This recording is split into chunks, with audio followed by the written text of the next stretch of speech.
Venha para o bate-papo, Regiane. O que tu acha aí da que está ouvindo sobre imprensa, sobre o ponto de vista que tu teve sobre a manifestação, sobre essas coisas aí?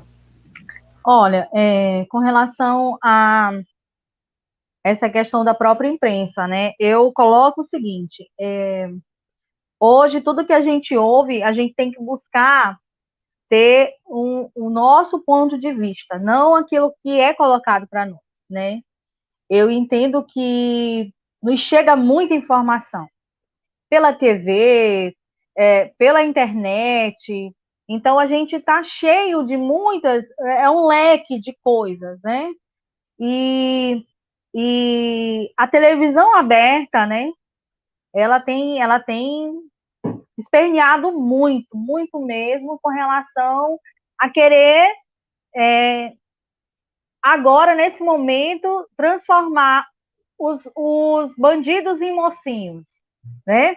Então, isso faz, não na nossa cabeça, que a gente já tem um esclarecimento com relação a isso, mas na cabeça das pessoas que ainda não tem uma abertura ou não se ligou muito nesse assunto, é muito difícil. Eu coloco porque, assim, no último pleito eleitoral, eu participei das eleições aqui na minha cidade. E você percebe o quanto as pessoas, elas gostam de te ouvir, elas gostam da tua palavra. Gente, se estiver atrapalhando, é que o meu vizinho está furando uma parede essa hora, você acredita? Então, assim, as pessoas, elas compartilham da tua ideia, as pessoas, elas veem a tua campanha, elas percebem o que é certo. Mas, infelizmente, ainda chega lá no dia da urna, lá da votação, elas fazem a aposta errada. Eu não sei, até ia colocar uma pergunta para, não sei se para o Edson ou para o Luiz, se eles pudessem me responder, com relação a essa questão do voto auditável, né, que tem se falado tanto.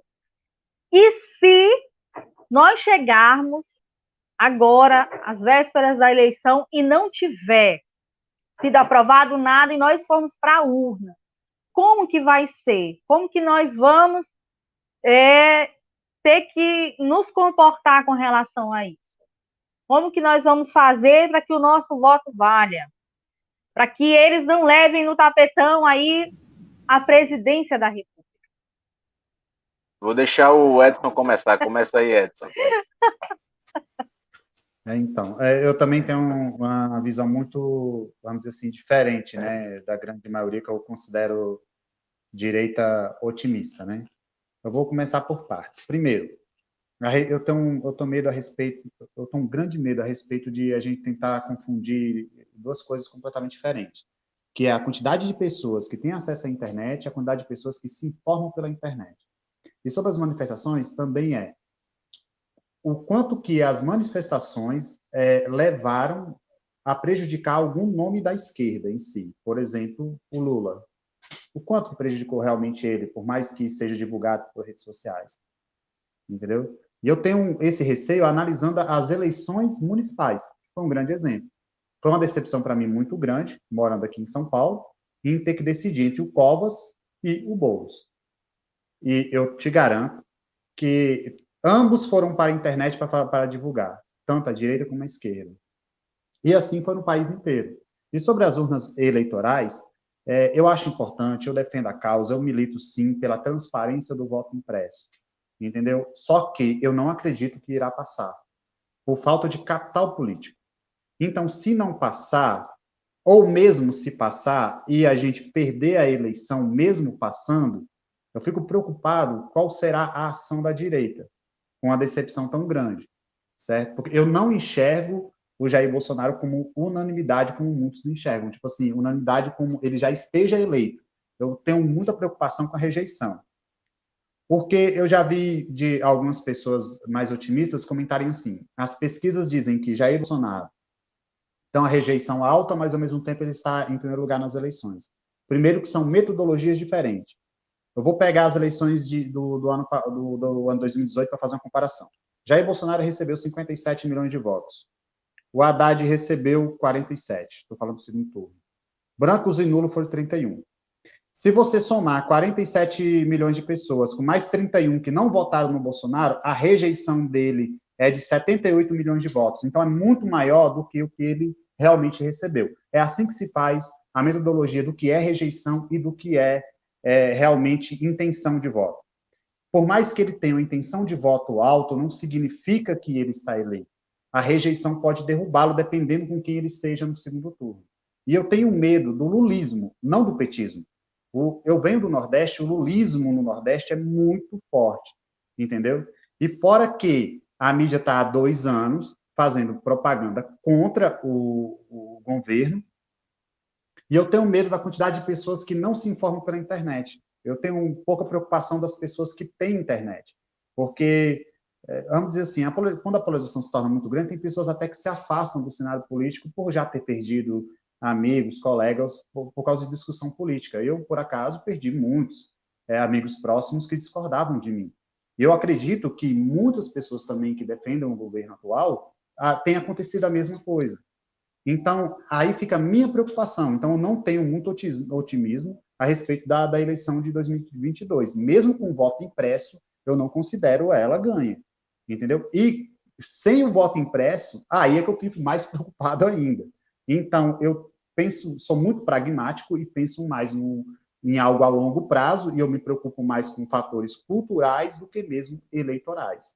Porque se perder a eleição em 2022, então a direita tem que aprender a se organizar e tentar enxergar a pessoa apolítica, ou esse afegão médio que está preocupado com o preço do bujão de gás, que está preocupado com o preço da energia, e com a gasolina e etc.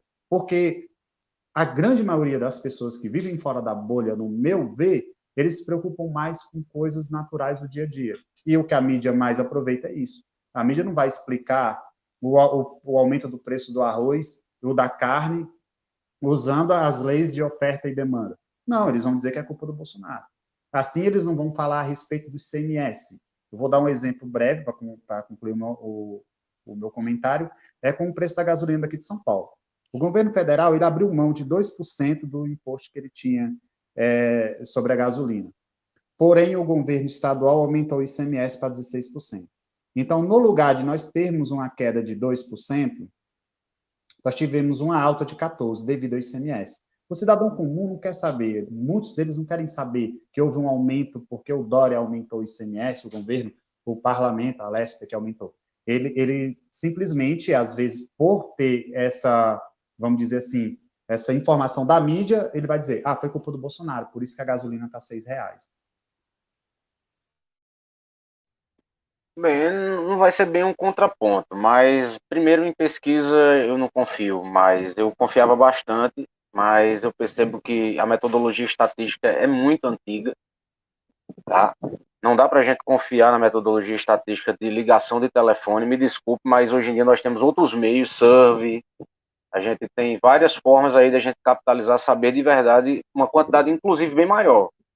Essa metodologia de entrevistar somente 2.000 pessoas, e eu sendo muito sincero contigo, eu nunca recebi essa ligação, não conheço ninguém ou colegas meus que receberam essa ligação, eu não lembro de ninguém, entendeu? E algumas vezes parece que a pesquisa parece que o cara requentou a pesquisa entendeu? De 1 ano atrás e o mesmo resultado, entendeu? Quanto a isso daí, não... Um adendo aí para seguir aí, professor. Algumas pessoas que eu ouvi vídeos falando da pesquisa, que ela é tendenciosa nas perguntas, que elas não viam a pessoa responder. Não é se for observar, a pesquisa não é tu respondendo a pesquisa, é o cara com o aparelho te perguntando. Ele pode muito bem ali manipular a resposta e colocar não, e tu disse sim, porque ele tem um aparelhinho e fica ali. Entendeu? Tem um vídeo bem engraçado, tem um vídeo muito engraçado, do pessoal ali do Hipócritas, né? Ele tirando a onda em referência à questão dessas pesquisas de opinião. A pesquisa que eu acho que hoje é séria, gente, não querendo dizer que a gente tem outros meios hoje em dia se a gente quisesse realmente capitalizar uma grande quantidade de pessoas que votam. Então, essas pesquisas de 2.000 pessoas, eu não estou dizendo que elas não são válidas, eu não posso invalidar, porque se a estatística estiver correta, ela pode estar certa, mas tudo depende de onde você faz, como você faz, qual é o público escolhido para você fazer e chegar a esse resultado. Mas voltando ao assunto que é importante. Aí, em outra percepção, eu concordo com o Edson. A gente vai ter que se preocupar bastante com o voto. Agora, que tipo de voto é esse? O pessoal fica falando, voto auditável, voto auditável. Só que as pessoas às vezes não entendem que a auditoria, inclusive a auditoria desses votos tem que ser fácil. O que é uma auditoria fácil, como eu digo para todo mundo? Você coloca uma criança para contar, se ela contar é fácil. Entendeu? Se uma criança conseguir contar o voto auditável, é uma auditoria boa. Se uma criança não conseguir contar, gente, ela é uma auditoria que ainda é adversa, entendeu? Quem entende auditoria sabe, né? Mas para se fazer auditoria no mundo todo, não existe, gente, auditoria se eu não tiver papel, tá? Por isso que você nunca vai ver um banco americano sem, né, sem registro de papel. A nossa meta até outubro, isso é uma coisa que deve ser uma bandeira, não é. Aí você fala as outras reformas. Agora, nesse momento, até outubro, gente, as outras reformas são segundo plano pra gente, entendeu? São segundo plano. Se a gente vai ganhar com voto auditável ou sem voto auditável, eu não sei, tá? Mas o voto auditável é uma coisa que, inclusive, para a própria oposição seria uma coisa totalmente estratégica e boa, porque eles mesmos poderiam desconfiar do voto, tá entendendo? Mas como a bandeira é que se o governo adota a bandeira, eles sempre vão adotar ao contrário, porque se agora o governo tivesse dizendo que o voto auditável era ruim, eles estavam a favor do voto auditável, né?